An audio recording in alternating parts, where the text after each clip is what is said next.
pretty hard to accurately rank every character in Forsaken, especially since every player is at a different skill level, and certain characters have higher skill ceilings and do much better by having a higher grasp on basic movement, map knowledge, or game sense.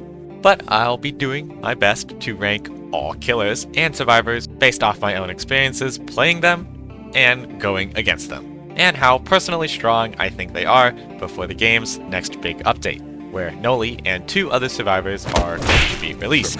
This list will probably be outdated soon, especially if the next patch changes anyone too much.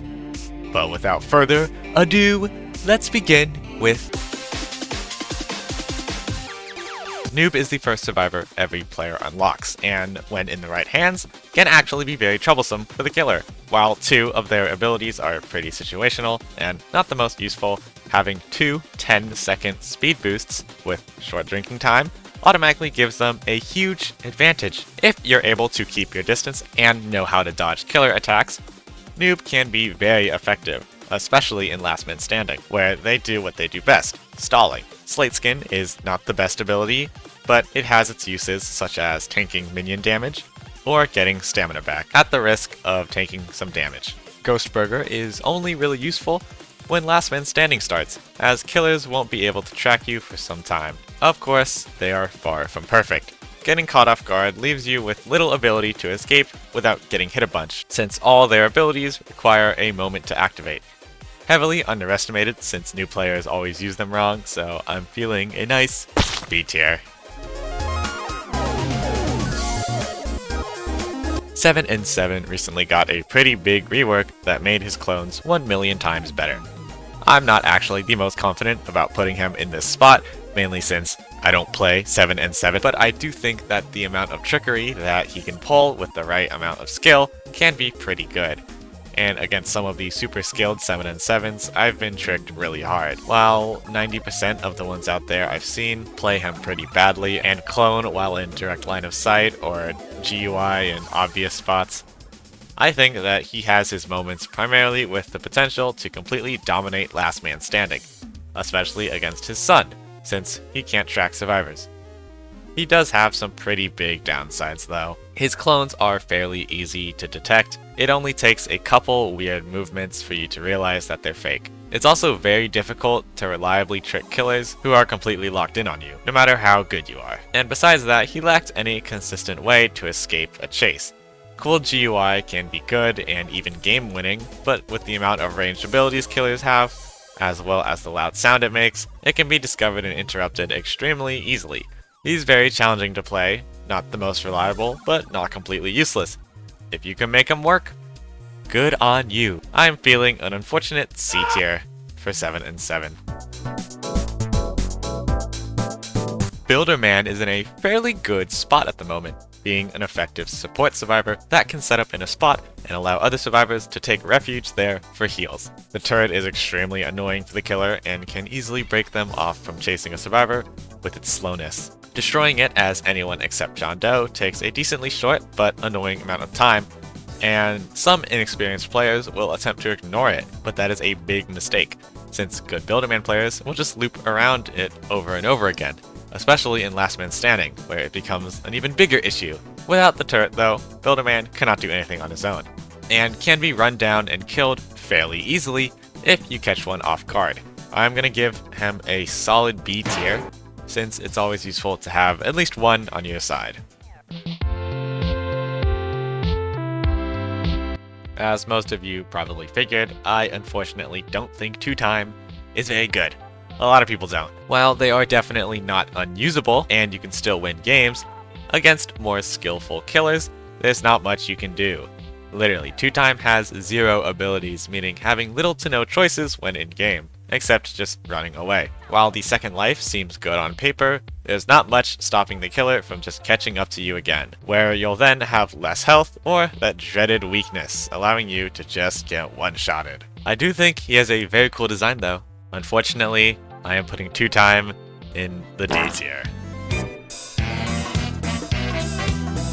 Chance is a completely luck-based survivor.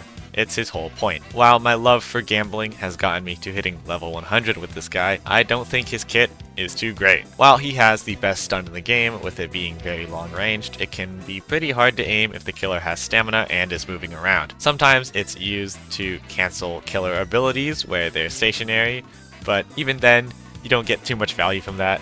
It's also great to cut off the killer when they're chasing another survivor. My only issue with Chance is that his whole deal is that he's not very consistent. You could miss that shot, it could fail to go off or explode in your face. You could get caught with your pants down with weakness 10 or something, and all of those pretty much equal death when against a good enough killer. I don't think he's bad at all. I just think compared to other survivors that can stun in the game, not only do they not immediately get destroyed after something completely out of their control happens, but they actually have other options after they're stunned. That doesn't risk a debuff. Also, the extra health you get is neat, but the weakness debuff kind of cancels that out, in my opinion. C tier. C for Chance.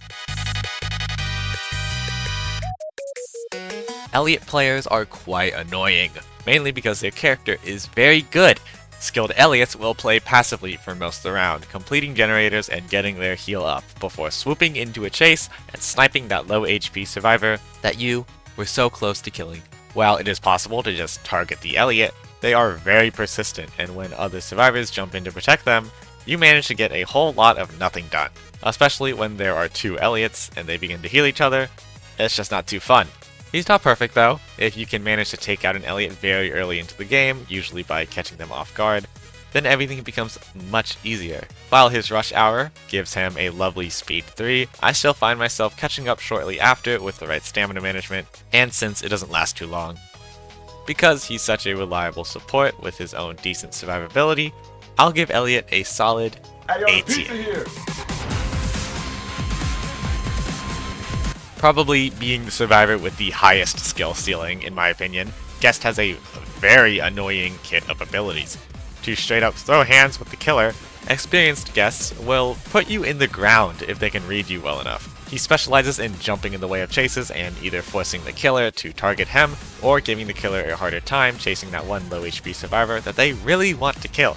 Probably the only downside is when you happen to miss a block, which quickly can turn Guest into a complete punching bag.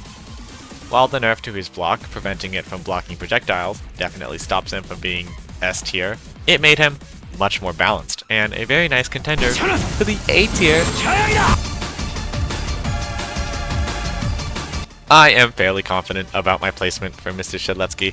After the recent changes to his chicken, it now overall heals almost half your health, if you can avoid damage in that time. He has the most consistent and effective stun in my opinion, which can be used well every time if you know those windows where the killer is either stationary or on their way into your hitbox range, which is decently large. Hiding around corners and some good team coordination allows you to cut off killer chases, and if you ever manage to get out of a chase with some damage taken, you have all the time to heal up. Shedletsky is a very strong all-rounder that can help the team well and help himself well.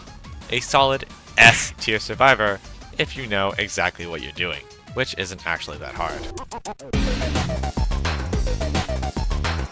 Jason is probably my least played killer, so I'm not 100% sure what the extent of his power is, but from what I've seen, he's a pretty average killer. His damage output is very good, and his passive allows him to sneak up on survivors on generators or around corners and take them by surprise up close where he's most strong.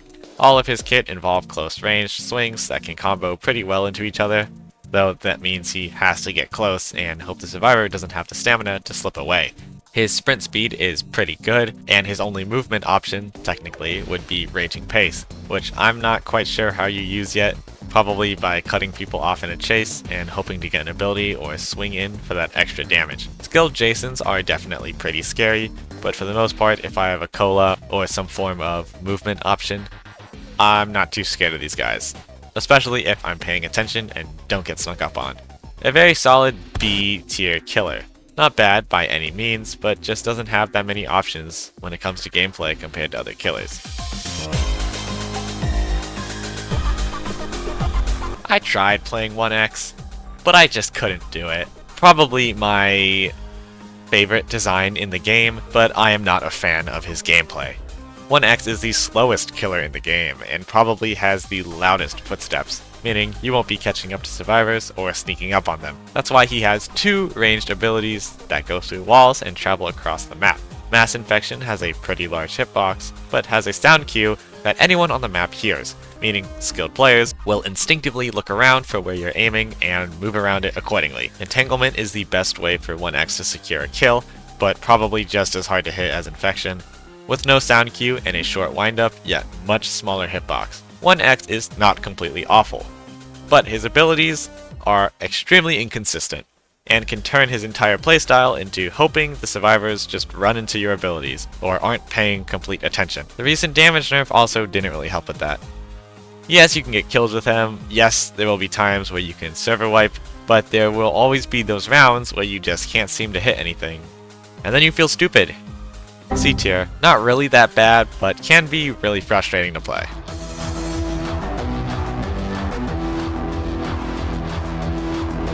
I have some mixed opinions about Mr. Doe. I started playing him thinking he was pretty underpowered. His speed is lacking and his M1s are pretty easy to dodge, but now after hitting level 100 on him, I can confidently say that he's very strong, just hard to get the hang of. His traps are probably his best ability, and not only can shut off certain areas that survivors typically need to go through, but can also guarantee you a kill if you're near a survivor who happened to step inside one and gotten that slowness. Just make sure to always place traps whenever you can. Traps can't be countered though if the survivors get rid of them or step in them when you're far away, since then you won't be able to catch up to them. But when there's less people remaining, then that becomes harder to do. Corrupt Energy is a very strong ability that can hit multiple times from long distances if you know how to aim it. As you know, it's also very good for cutting off a survivor from places while you're chasing them, which also can guarantee a kill in some cases. His Unstoppable passive was recently nerfed so that it's not as punishing, as well as the amount of spikes that can hit and deal damage. But it didn't make him that much worse, I'd say. If you play John Doe well, then he can easily zone and pick off survivors with brutal efficiency. It just takes a bit to get over that difficulty curve. A tier!